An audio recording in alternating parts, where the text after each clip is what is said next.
Hey guys, welcome back to my channel. In my previous English power scaling video, I explained and scaled Dragon Ball's cosmology, covering the entirety of the universe 7 in a single go and even scaling Goku in it. This time we are diving even deeper. I will be covering the remaining realms of the multiverse, the timeline. Then I will be explaining the timelines, what they are, how they work and just how many exist. This is my Dragon Ball multiverse and beyond scale. So let's jump right into it.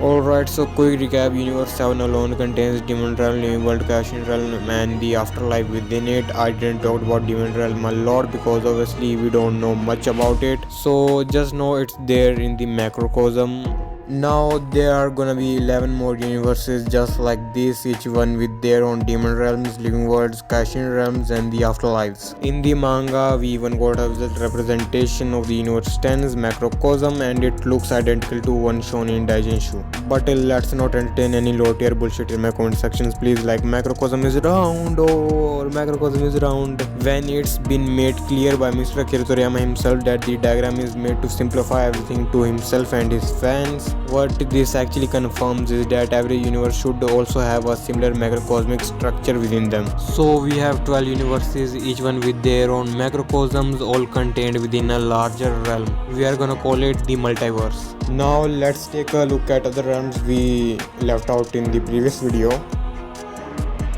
First of all, located outside the multiverse, we are gonna talk about the neutral zone, also known as null void or the world of void. It obviously holds quantitative superiority over the 12 universes present within the multiverse. This is evident because it was capable of withstanding battles between 80 fighters, each one being stronger than Battle of Gods or Goku, who was openly threatening to destroy the whole universe 7 during his clashes with Beerus-sama casually. A feat undeniably universal. If you don't believe me, I explained this in detail in my previous English video, so make sure to check that out before continuing here, it will just help you. So as we already concluded, it holds quantitative superiority over the universes present within the multiverse. But let's examine why this is significant. In the anime, Beerus specially refers to null void as a world without time or space. This alone sets it apart from any conventional spatio-temporal world. However, it doesn't stop there. According to a guidebook of Dragon Ball Super, the null void doesn't merely lack space and time, but it also lacks the very concepts of space and time, meaning it lacks all possible theoretical conceptions of space and time altogether. Therefore, we can conclude that the null void transcends the space and time of the universes present within the multiverse to such a degree that it becomes dimensionless, which is outerversal. The next realm that we are gonna talk about is the instant transmission zone or the world between worlds. Now this realm is accessible through techniques like instant transmission and Kaikai technique of the Kais. It has been stated to lack the concepts of space and time, existing as a realm between dimensions or obviously realms and separated from all the areas. It is also stated to transcend time in Dragon Ball TV guide, meaning it not only lacks time but transcends it to the absolute peak.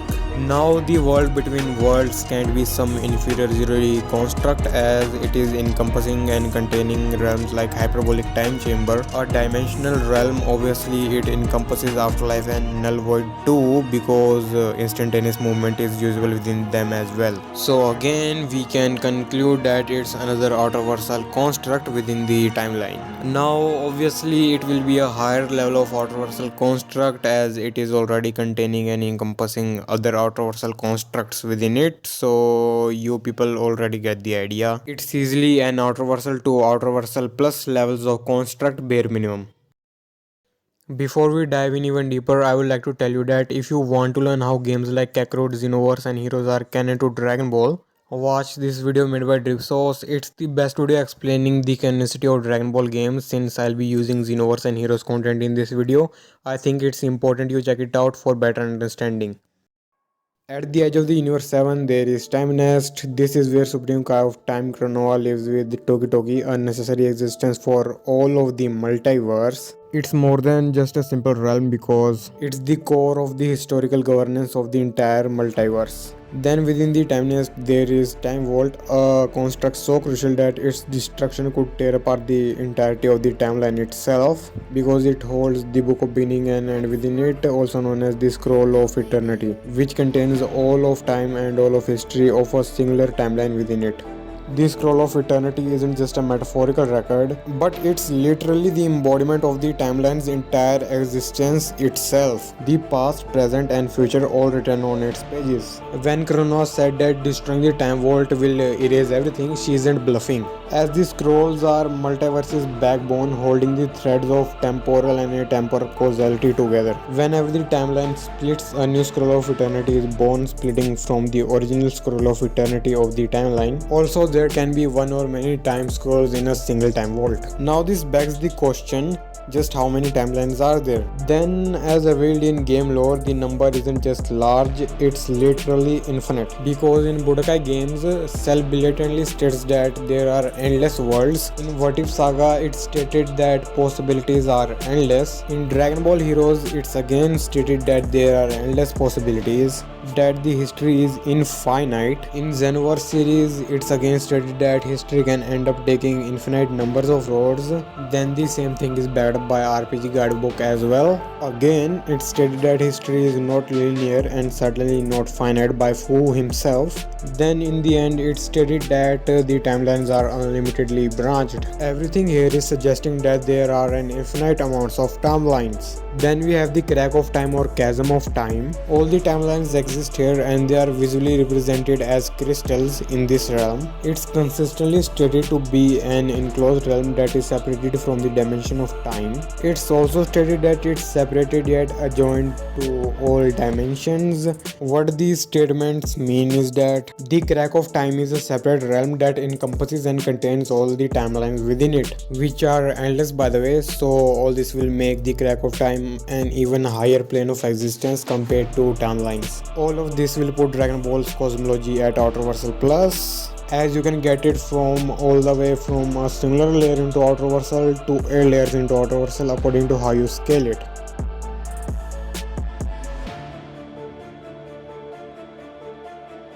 In Dragon Ball, timelines are often referred to as parallel worlds, which might sound straightforward at first, but don't worry, there is a deeper layer of logic that makes this concept more interesting. Rather than creating a new parallel world out of nowhere when past is changed, the original timeline splits into two distinct realities, both of which have always existed as parallel worlds. Think of it as a river that flows steadily until it encounters an obstacle, causing it to split into two distinct streams. These streams don't come into being at the point of the split, they were always part of the same flow, existing in parallel but only becoming separate only when the divergence occurs. This is the key to understanding how timelines in Dragon Ball work. Now let's look at Cell Saga as an example, alright? In Trunks' original timeline, the androids wiped out everyone off the face of the planet and Cell eventually killed Trunks too, stealing his time machine. But before this, when Trunks traveled back in time to warn Z fighters about the androids, the history splits itself into a second timeline. In this new timeline, the Z fighters were prepared for the androids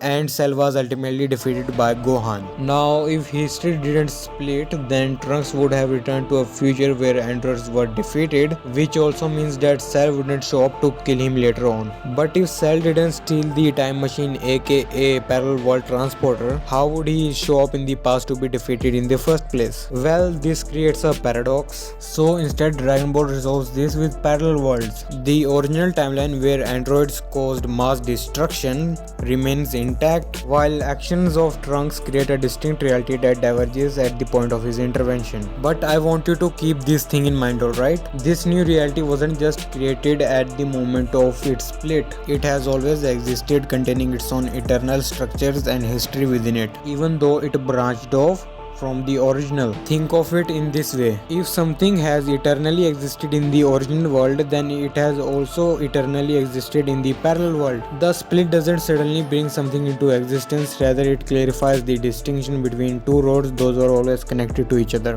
That's why they are called parallel worlds and not merely alternative versions of the same timeline, as they are independent and self-contained realities, each one flowing with its own path while sharing a common origin. The change in paths don't overwrite or replace the original timeline, they simply define a separate eternal reality where events just unfold differently.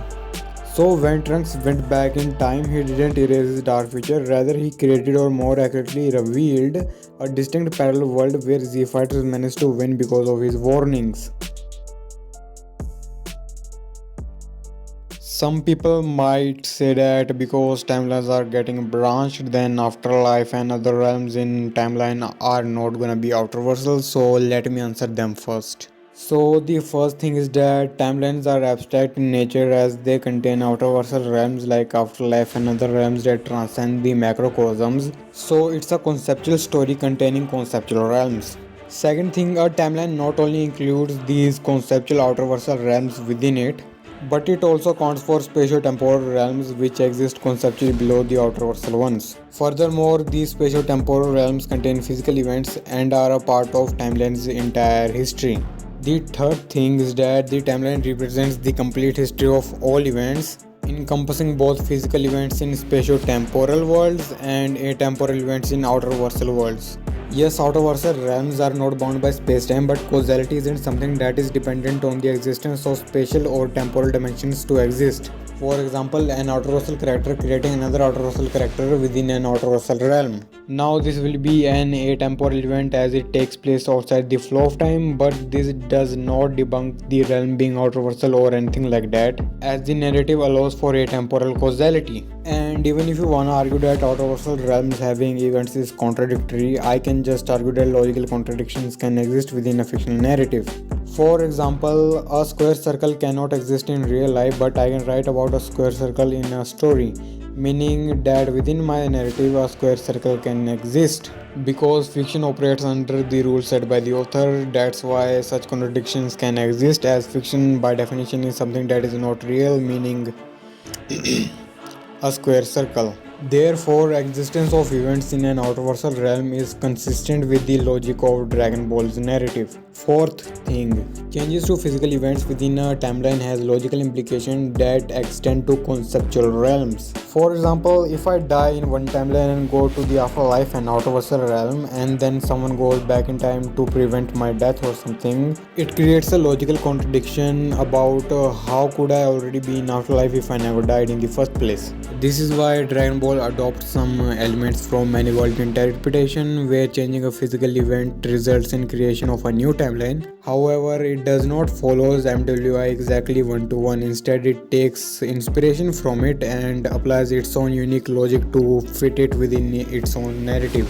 This new timeline logically includes its own version of afterlife, ensuring consistency, and this process is driven by logical implications, not physical causality. So in the end, changing physical events inherently carries logical implications that necessitate the emergence of new timelines, which by their very nature intersect with abstract realms. This means that impact on outerversal structures arises not from physical causality but from logical consequences of such actions. This action hits the timeline as a whole logically, not physically, affecting these outerversal realms too, while remaining consistent with their outerversal nature. Before we wrap up the video, I want to tell you once again, if you want to understand how games like Kakarot, Xenoverse and Heroes work and how they are canon to Dragon Ball, go check out Rip's video. He already covered the same topic like 3 times, and his third video is literally 30 minutes long. And it's the best video explaining the canonicity of games in Dragon Ball anyways, for real. So just know this, I have already pointed you towards the proof. Please do not say anything like I didn't back up what I mentioned here. Now that said, I won't be making a 25 to 30 minutes long video of the same topic in English, especially when the video drip made is nearly perfect or just straight up perfect. And because canon Dragon Ball games being his domain and he mastered it, the closest I'll ever come to tackling this topic again is when I create a video in Hindi in my regional language specifically for my Hindi audience. Now for the outro, then my goal in this Dragon Ball cosmology scaling series is to provide you the viewer with very well reasoned arguments and scans to support an outerversal or beyond Dragon Ball's cosmology, also its characters, in the most simplest way possible. I also got something big planned after 3 months which includes Dragon Ball Heroes cosmology, and trust me, it's gonna be worth the wait.